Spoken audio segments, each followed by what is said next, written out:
Hi, I'm Emma Klaus, and today we're doing oral history of Judy Cavanaugh Bonk with Miles von Ruden behind the camera. Alright, let's start with where you were born and kind of why. Okay, I was born at St. Joseph's Hospital in Milwaukee, Wisconsin on June 3rd, 1944. My parents were living at the time out in Blanchardville, Wisconsin, helping my grandparents farm. It was during the war and they were quite elderly. And but my mother always maintained her doctor here. So my dad would drive her to Milwaukee anytime she had an appointment or anything, and it was close to her due date, so they brought my mother here, and that's where I was born, at St. Joe's. Now, I was baptized at St. Joe's also because they were so fearful of the fact that they would have to drive me all the way back to Blanchardville, which is, southwest of Madison, not far, 30 miles from Madison or something. And in case there was an accident and I wasn't baptized, I would spend all of eternity in limbo. So I was baptized right at St. Joe's before they would let my mother leave. Nice. So, where did you move to after Blanchardville? Well, then after my brother Johnny was born. Now, Johnny was born, again, my mother was out on the farm, and my dad brought my mother to Milwaukee to have the baby, and he dropped her off, and because she wasn't due for like another week or so, and he went back to the farm. So lo and behold, she went right into labor shortly after he left, and my grandparents never had a car. My grandparents had lived here. And so as a result, my mother had Johnny, my brother Johnny, at home on 59th Street, right off of Center and Lisbon and that area there. And luckily they did have a phone. And so they called the doctor, and the doctor actually came to my grandparents' house and helped and finished with the delivery and everything. So my brother Johnny was born at home at my grandparents' house. So anyways, after Johnny was born, my parents moved to Milwaukee, and we lived on 63rd, we lived on Girard Street, about 63rd Street. And that's where we lived I went to kindergarten at Mother Good Council, which was kind of right down the street from there on 68th Street. And then, let's see, after that we moved to,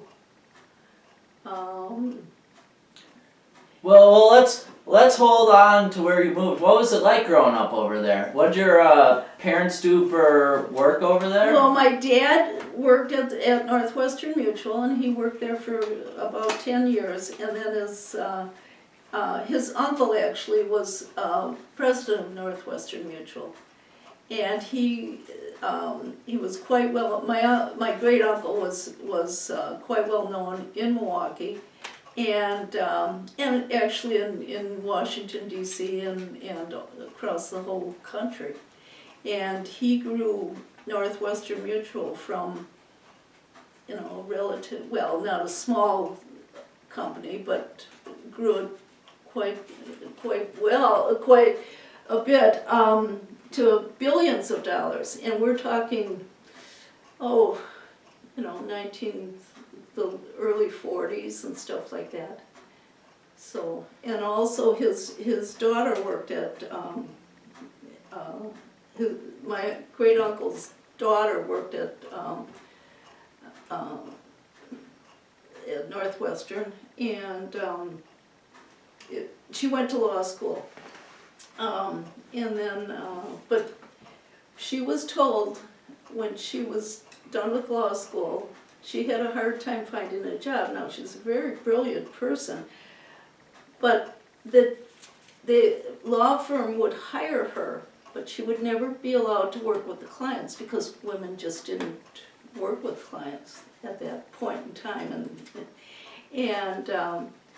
But eventually, she got a job at Wisconsin Trust or something like that, and she became very well known. Actually, she was appointed by Eisenhower to be an Undersecretary of the Treasury and different stuff like that. She was on the board of directors of General Motors, and she was the first lady that was ever elected to be on the board of directors of General Motors.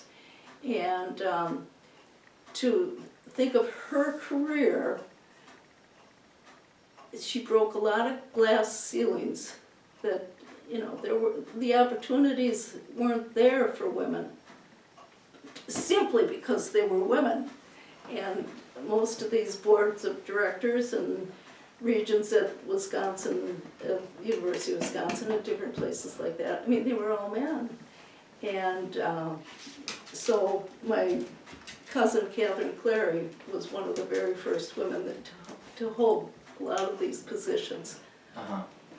So what was the neighborhood kind of like when you were living on Girard Street? Like, was it like I never lock my doors at night kind of neighborhood, or? Absolutely, absolutely. It was just a very peaceful neighborhood with, kids, a lot of kids and stuff like that, and yeah, it was a fun place to grow up. Mm-hmm. Awesome. Well, when you were growing up around this time, what did Milwaukee look like? What were some of the distinct features? Well, we were very close to Margaret Mary, or Mother Good Counsel, Mother Good Counsel. And so that's where we would walk to church and all, it was a small neighborhood type setting. And just very simple. There was Enders Park that was not far away, and my cousins lived nearby, and we would just play and had a good time. It was a very simple life. Awesome. Well, after growing up there, where did you guys move to? Well, my father then, as the family kept growing, my father got into sales, and as a result, we moved to, first we moved to Detroit, and we lived there for a year, and then we moved to Ohio. And when we were in Ohio, it was very interesting, which, I really don't recall the severity of it, but the houses on each side of us, the children on each side of us, developed polio. And it was such a frightening thing for my parents, because by this time they had 6 children. And so they up and moved back to Milwaukee. They left Ohio, they left the neighborhood, they left the neighbors because they were afraid of polio. The Salk vaccine had not been developed yet, and they were just scared to death that one of us would get it. And so we moved back to Milwaukee then. And at that point, because of the large family, nobody really wanted to rent to my parents. So I had an aunt who had a duplex on 60th Street, so that's where we ended up living. And my grandparents lived on 59th Street, we lived on 60th, my cousins lived on 62nd, and it was just one of those things that was just, we were, all the cousins kind of hung out together. Now, as I mentioned before, my grandparents that lived on 59th Street never had a car. They would take the bus where they needed to, or the streetcar, I remember taking the streetcar with my grandmother down to Sears so that she could get hearing aids, or batteries for her hearing aids and stuff like that. Wherever they needed a car, my mother or father or some of my other aunts and uncles would take them someplace, but they never had a car. So anyways, so we lived there, and then eventually we moved out to 106th Street. The story about the house that we lived in on 106th Street, the house was moved from 89th and North Avenue out to 106th Street.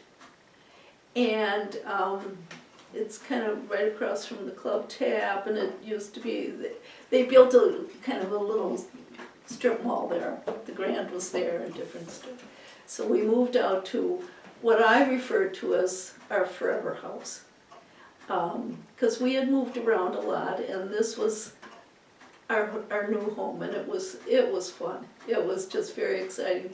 By this time I was in 6th grade, and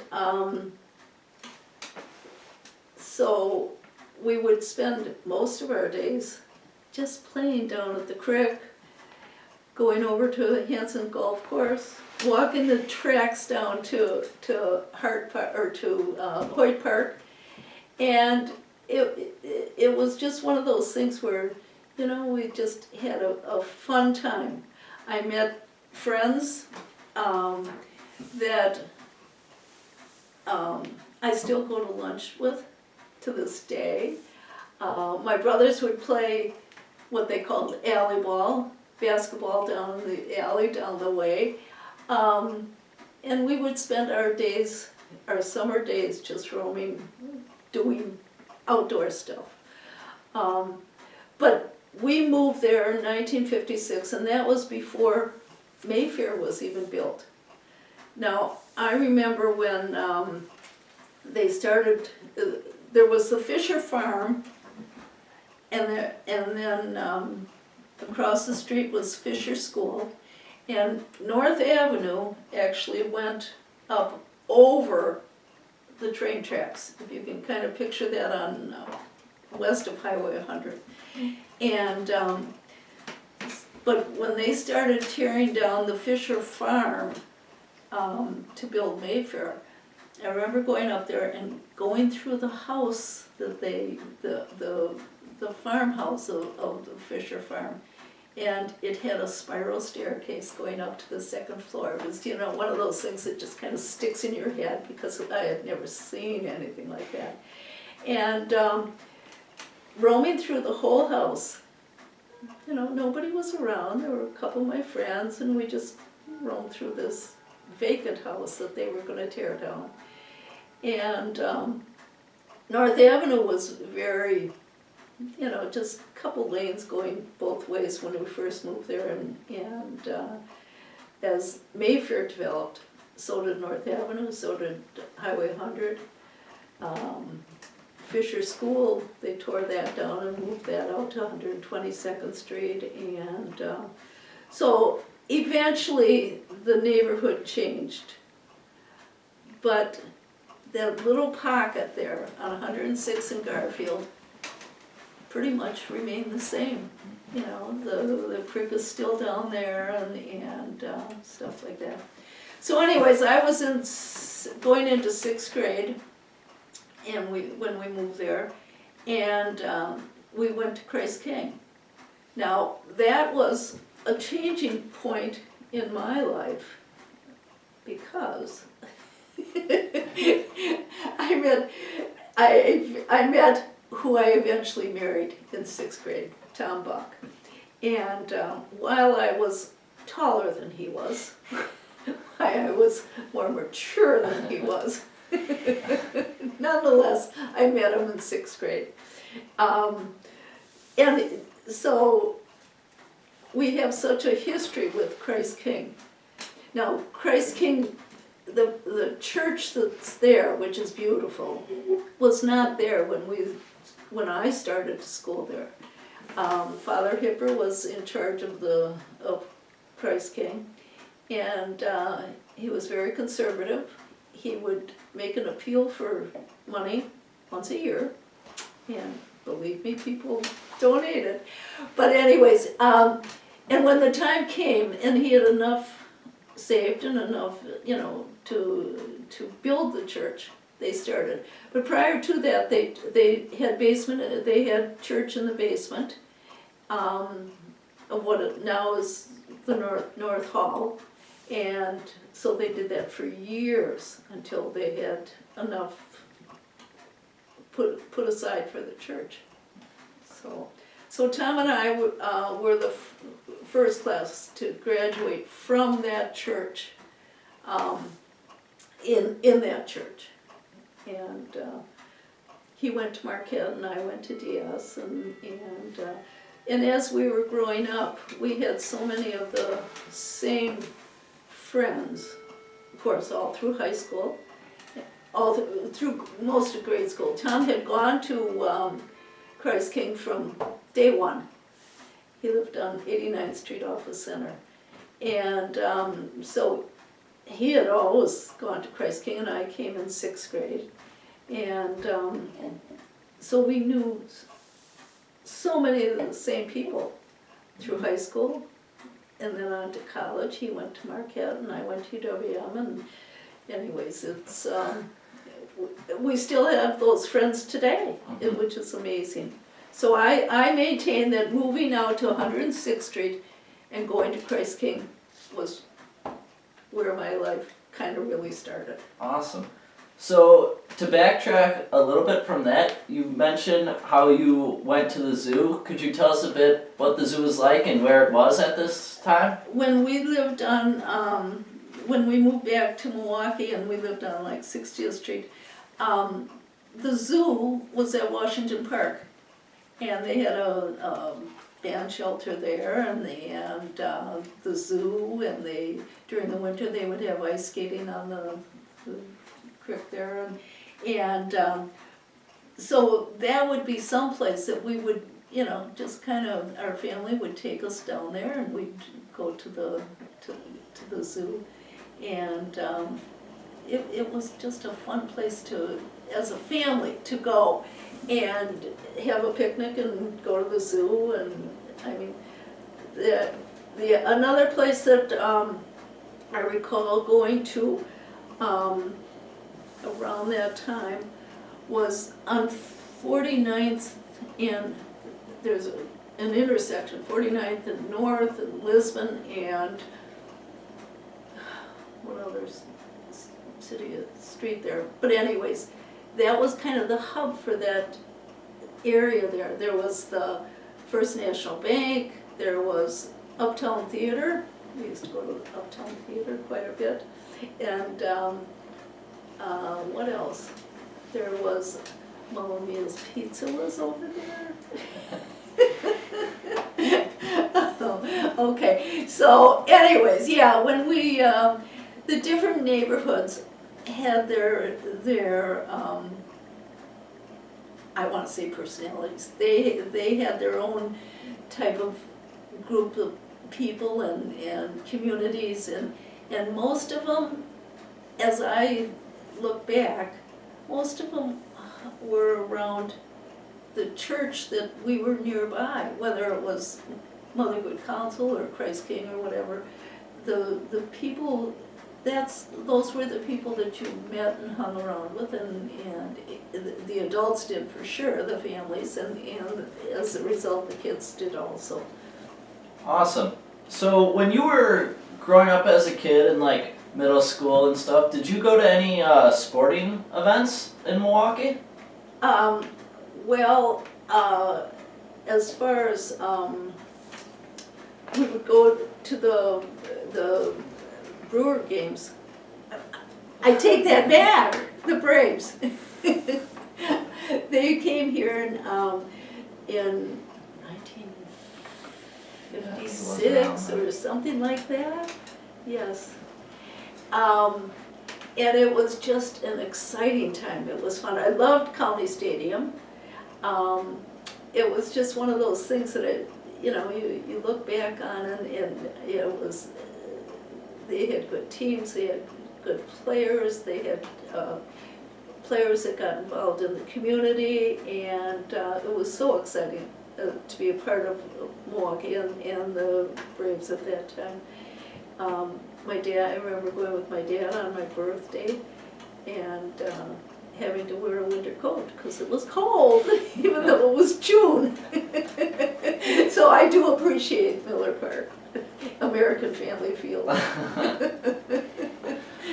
So at the time when you were at DSHA, what was the school like then? And then also subsequently, what were the neighborhoods around that then? And have you seen much change in those since? Absolutely. DSHA was just a great school.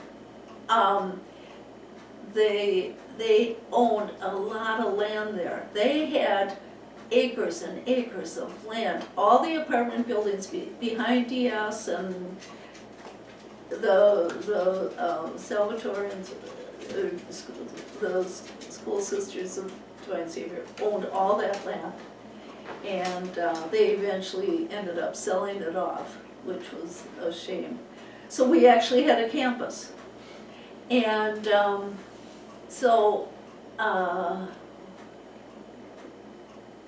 there again, most of the girls from Christ King went to DS. If you didn't go to DS, you would go to Pius.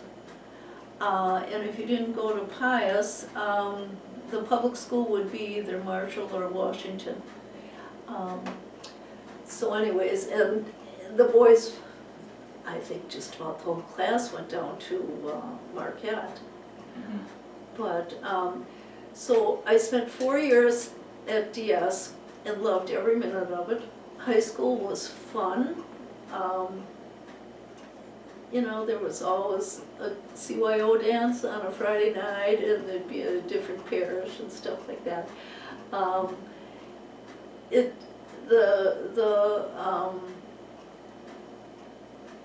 We did a lot of stuff. It was funny, just a side note. So DS had a basketball team. I was not on it, but they had a basketball team. But at the time, girls could only play half court. Did they think they couldn't run the whole court? I don't know.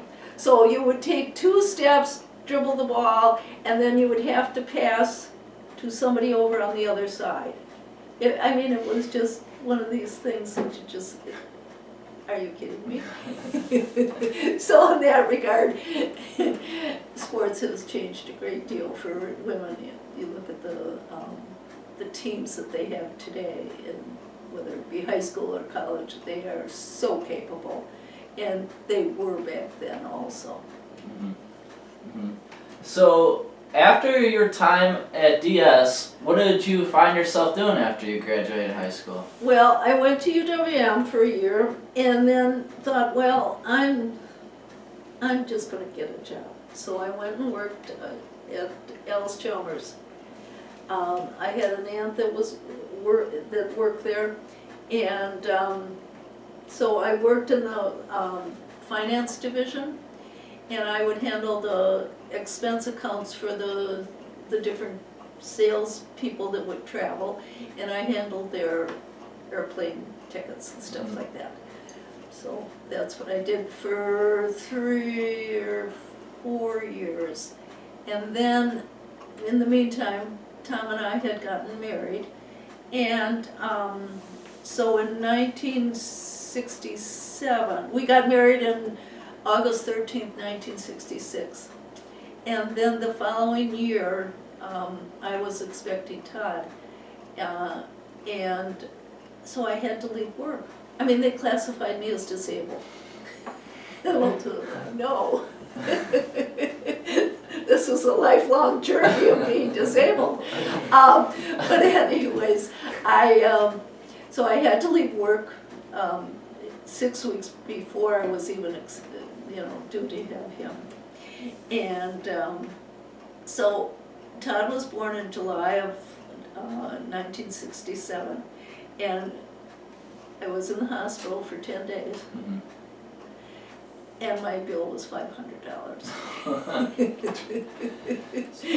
So at the time that your son Todd was born, what was kind of the environment in Milwaukee, like in regards to civil rights, and if you had any experiences with that? Well, the civil rights movement was going on. The Vietnam War was going on. There was a lot of turmoil across the country, not just in Milwaukee, but across the country.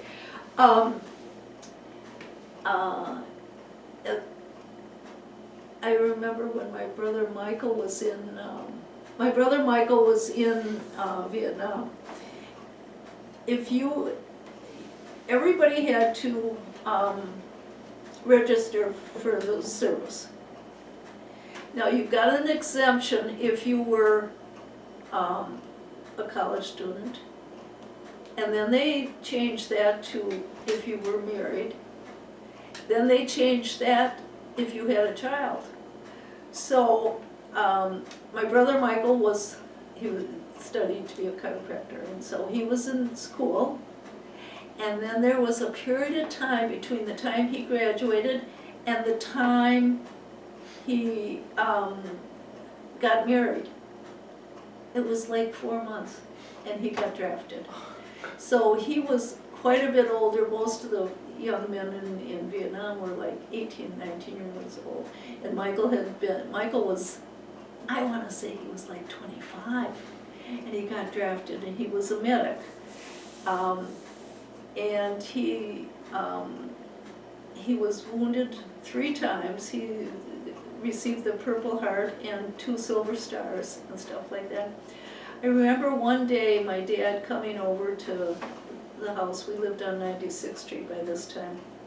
And coming over to the house, and he just looked ashen white. And I said, "What's wrong?" And he said he hadn't heard from my brother, who had been regular about writing and stuff like that. And they hadn't gotten a letter in 3 weeks, and he was scared to death that something had happened to Michael. And of course something did. I mean, he was wounded and stuff like that. But so what happened to not only Michael, but so many that came back, they never got the recognition that they should have when they came back from the war.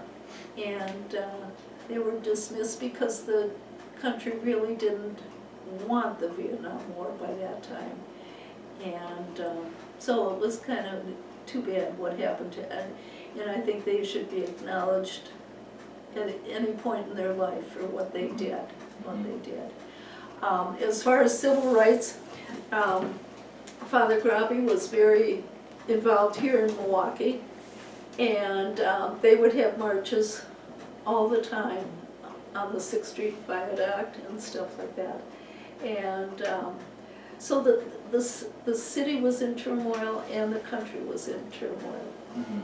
And so as I'm backtracking here, Todd was born in July of 1967, and one of Tom's best friends came down to visit him. And he was from Iron River, Michigan. You know, they hunt all the time. So anyways, Val came down to visit and see the baby and whatnot. And the city ended up in a riot. And he wanted to get out of town as soon as he could. He was fearful, for one thing, but also he had a gun in his car. He never considered, if he was coming to Milwaukee, to take that gun out of his car. He had it there for hunting and whatnot. And so those are just different things that you think about the riots that happened and all that kind of stuff, and how sad it was. Yeah.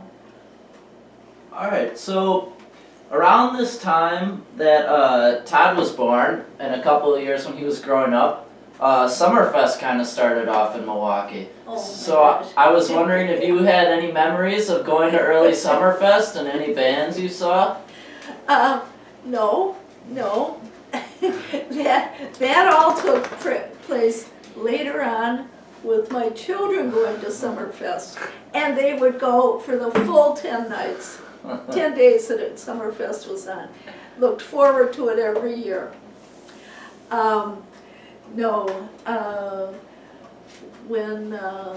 When we were in,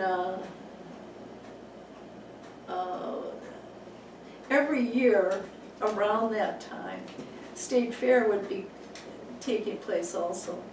And my best friend, Judy, from grade school, they had a cabin up in Mercer. And so every year we would go. Her husband worked at the State Fair. He was a policeman for the State Fair. And so he worked those 11 days. And so I would take our, 6 kids. Julie had 5. So we would all go up to Mercer to her cabin for the week.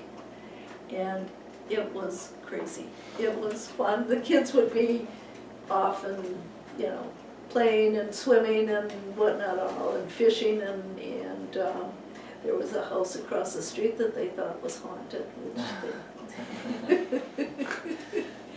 So around that time, and I was just thinking about this because of your work at Allis Chalmers, a lot of deindustrialization was taking place in Milwaukee. So if you could kind of talk about maybe what Allis Chalmers was like the environment when you were there, and how much it really meant to the city, I guess. Oh, it did, and there were so many companies. Milwaukee was just a great industrial place. Allis Chalmers being one of them, and of course they were very good to their employees. The office people had a dining room. There was a separate building, and they had tablecloths and waitresses and whatnot. I mean, they were just a very well-run company, and it was a great place to work.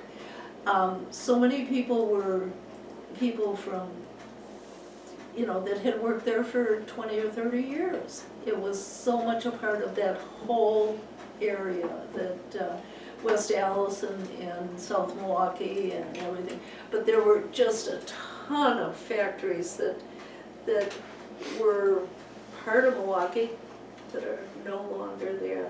And that's a shame, whether it was Falk or A.O. Smith. A.O. Smith is still in existence, but not to the extent it was. All of those companies, So, around this time, I know early 70s, the Bucks won the championship, as you probably know. And I was wondering if you knew, or if you remember anything that happened for them winning, or what it was like. Was the city kind of buzzing when they won, or was it not as big of a deal? It was a big deal. Because they, I believe that sports can make or break a city. You take a place like Green Bay, who would ever go to Green Bay if it wasn't for the Packers? I mean, and people wouldn't even hear of it, living on the West Coast or the East Coast. Where is Green Bay? Nobody would care. Milwaukee being the same type of thing. Milwaukee was, an industrial type, hard-working, working class city. And so when the Braves came, and they would draw people from all over. It was just a fun time. Well, the Bucks was the same type of thing, the same deal, where they brought a lot of excitement. They brought people from different corners of the United States, different teams in to play, and it was, it marks a city. It makes a city. It brings notoriety to the city. And then, of course, you have the Brewers that eventually built Miller Park, that is just a wonderful facility and stuff like that. And we're gonna have the Brewers here for the next, till, I think, 2050 or something like that. It's great, great.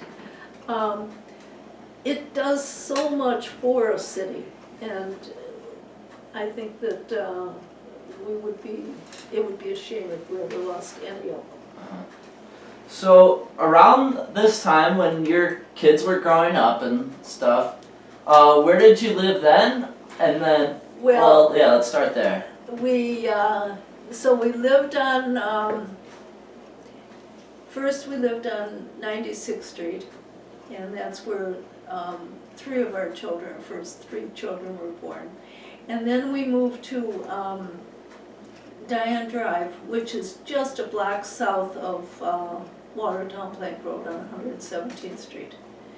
And at that time, we belonged to St. Joseph's Parish. We joined there.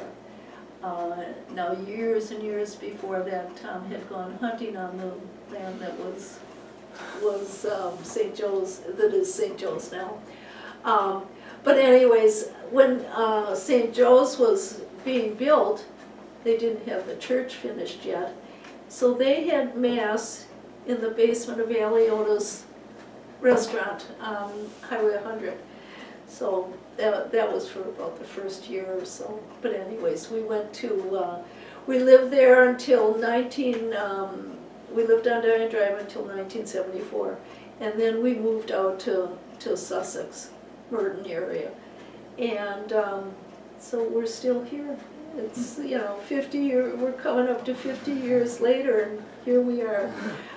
The kids grew up here, went to Merton School. It was all farmland out here. It was just a wonderful, exciting place to raise children. And as for the most part, 4 of the 6 children have moved back to the area, and they still send their kids to Merton School and stuff like that.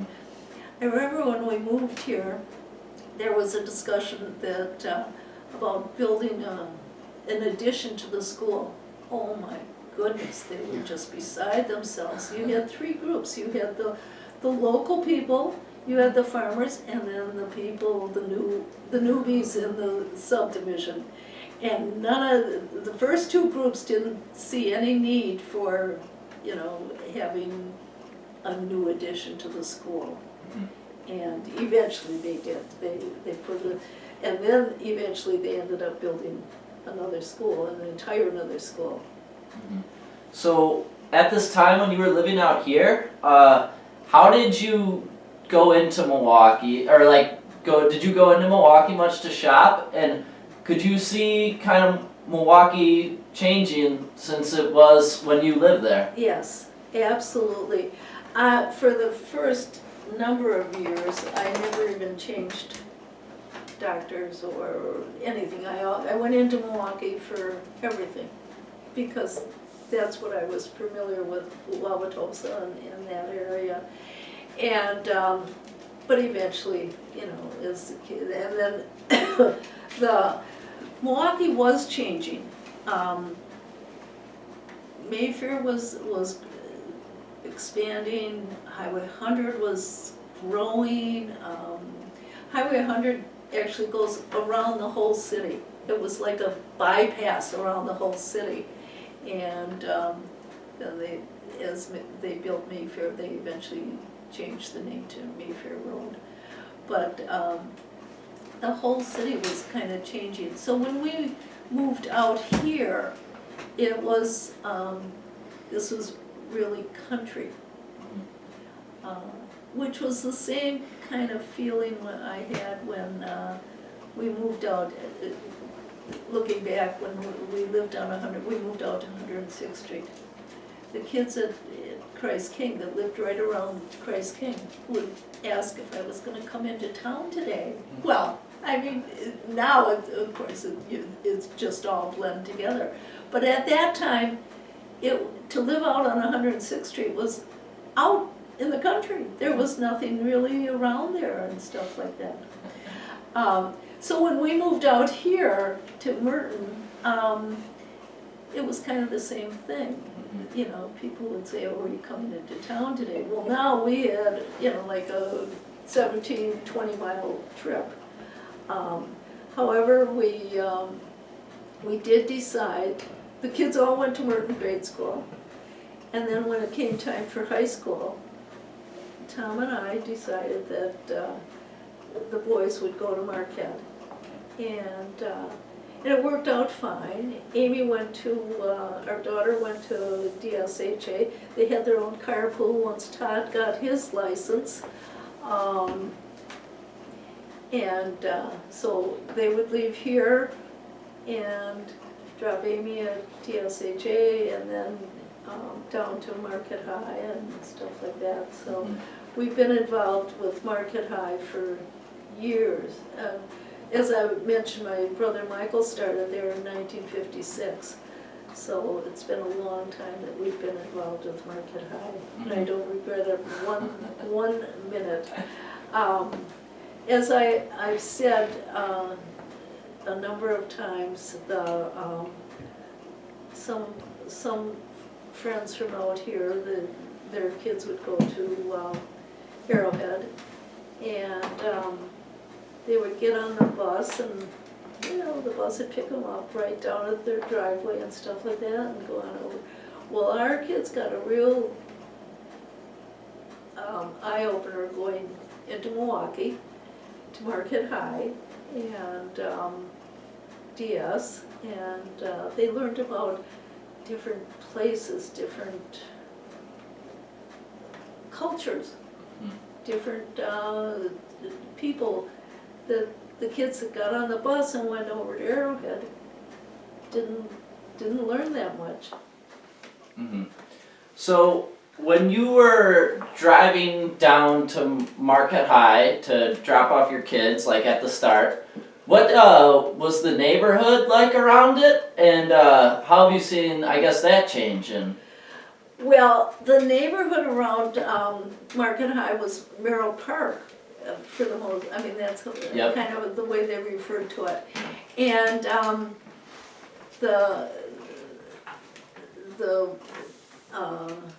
so the neighborhood had changed, as did Milwaukee, and not always for the best. But I believe that Marquette, in their location, was the best thing that ever happened to that area. They have developed it, and they have protected it, and they have made it a family environment and a safe environment also.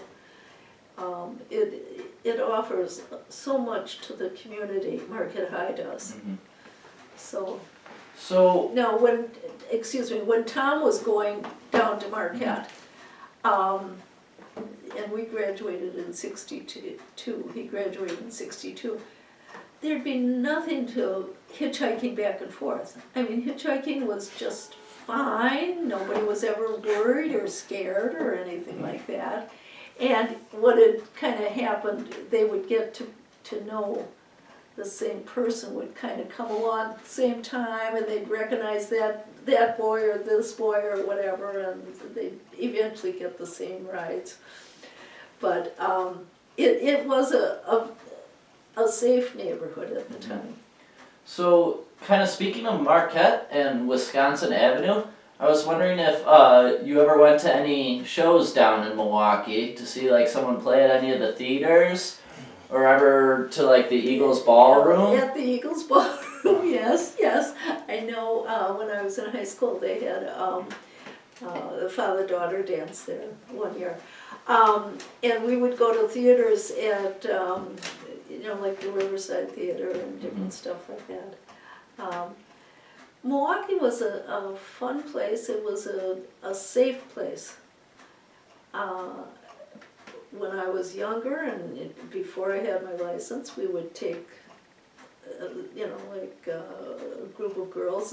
We'd take the bus over to Capitol Court, go to Woolworths and get our little pictures in the picture booth. So I mean, we would shop there. We would take the bus down to Bradford Beach, never thinking twice that, oh gee, this is a long ways, or maybe we shouldn't do this, or what. It was a safe place, a fun place to live. Mm-hmm. When well, you mentioned Bradford Beach. Was that a very popular spot in the summer for Yes, people yes. to go to? And Yes. kind of what areas did Bradford Beach attract? Like, where were people from when they went there, and kind of all that? Well, there would be, people from all over actually, because a lot of the East Siders would go there, or the East Siders might go to Atwood Beach over in Shorewood. The bus lines went there, and that's where you would just go. The bus would go straight down North Avenue and, take you right to Bradford Beach, and there you'd be. You'd spend the whole day there. You'd pack a lunch. It'd be fun. Yeah. A bunch of girls and, just hanging out at the beach. That's awesome. Yeah. So, as you've obviously grown up and matured, what have you? Yeah, I did. What have you kind of noticed, if you had to say, was like the biggest change in Milwaukee, whether that be architecturally, politically, socially, economically, that you have seen, and kind of like, I don't know, I guess dive deep into that. Well, Tom had an office on 53rd and Lisbon. Excuse me, Center, 53rd and Center. And so that, there again, that was just a safe, good neighborhood. St. Joseph's Hospital was down the road on 51st and Burleigh.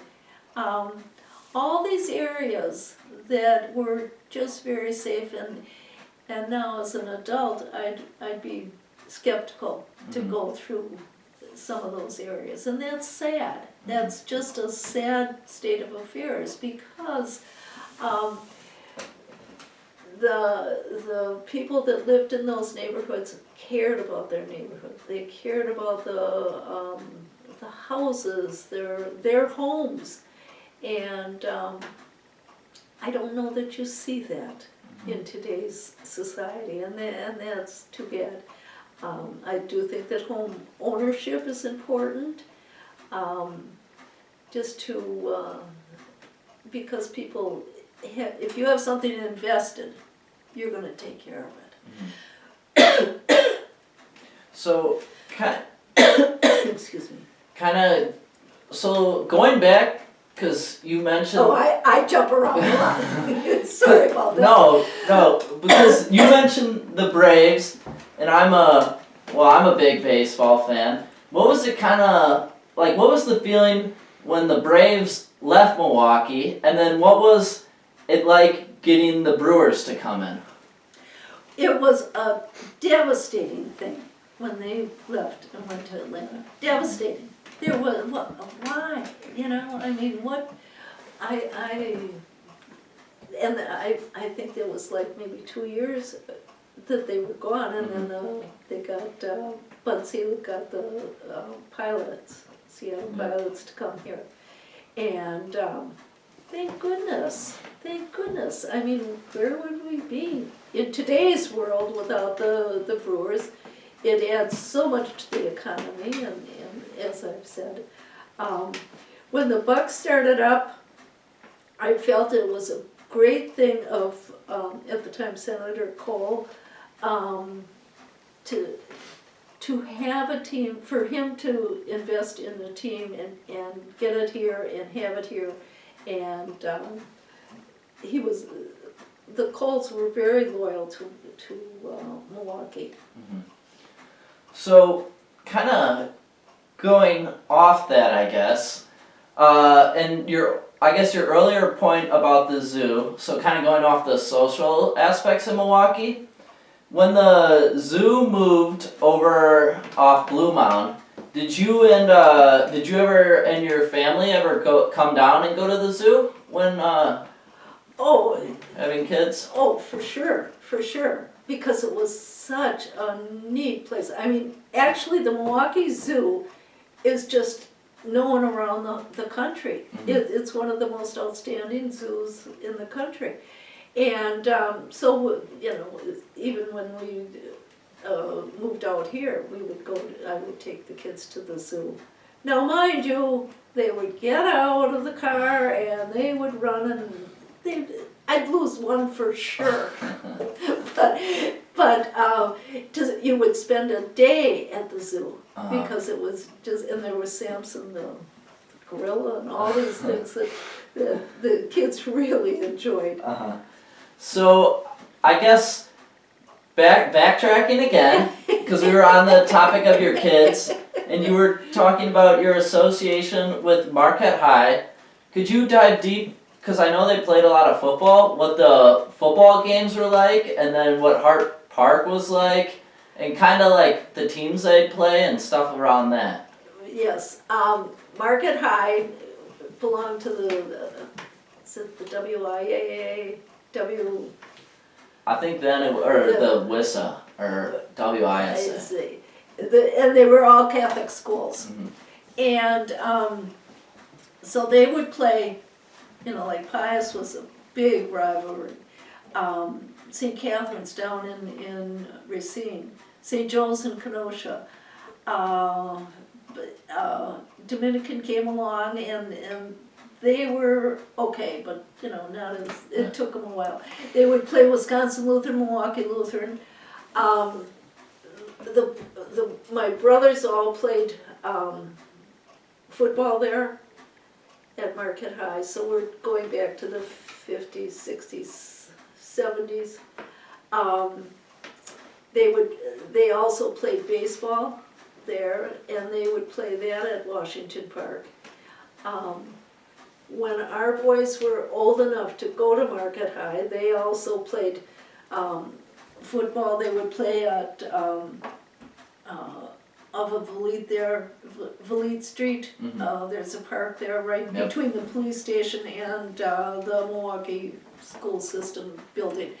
And so they would play there like freshman and sophomore year, I believe they had their games there.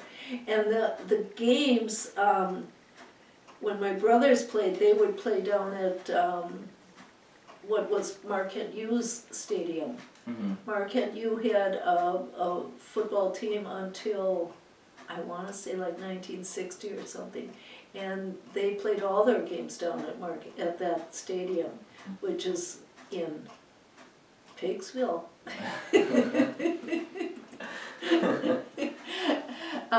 So anyways, then the boys started playing football, and they then, Catholic Memorial was always big too. Mm-hmm. Oh my gosh, that was a big rivalry. And Bill Young is just retiring now, I think. I know he was coaching this year. He's been there for 50 years. So, when your sons were playing, did they play down at Hart Park and around Hart Park? What was that area like back then? Well, Hart Park has expanded tremendously as far as you know, the land there and stuff like that, and the facilities, the music shelter and all that kind of stuff. It's a great spot. They played at Hart Park, and Hart Park had Marquette play there. I think Wisconsin Lutheran played there. Tulsa East and Tulsa East. I mean, there were a number of schools that played there, and it was a grass field, and it ended up to be a mess. If you had rain, I mean, it would be a quagmire. It was just crazy. But anyways, so Tim, let's see, Todd graduated in 85, and Michael graduated in 87, and Tim graduated in 90, and Andy graduated in the year 2000. In 1990, Tim's was playing, and he was a senior, and he was playing. And my mother was in hospice care at the time. And she wanted to go to a game so badly. So, and you know, you're not supposed to leave the house or do anything in hospice care. But Tim talked to Coach Basham and the people down at Marquette and asked if his grandmother could come. And so my mother and dad came and they opened the gates and they let them drive down and they parked like to the, I think that would be the east of the goalposts down there, near the train tracks, Yeah. you know, that side. And they parked there and they got to watch the whole game. And it was my mother's last outing. Wow. Yeah, it was one of those things that, as I talk about Marquette High, I have such great feelings for it, because Marquette High believes in families of you know, being the foundation of every boy that goes there. And they incorporate as much as they can in developing the family and belonging and being a part of whatever they need. So I have one final question for you, just because we learned about and talked about it a lot, and so just a curiosity kind of thing. You mentioned earlier that you went with your grandmother, I think, to the Sears store. Yeah. So I was on the streetcar. On the streetcar. So I was wondering kind of where Sears was located and kind of what the environment and what the store was like back then. Well, there was a Sears Roebuck on Fond du Lac Avenue, and the streetcar went there, and that's where you shopped and stuff like that.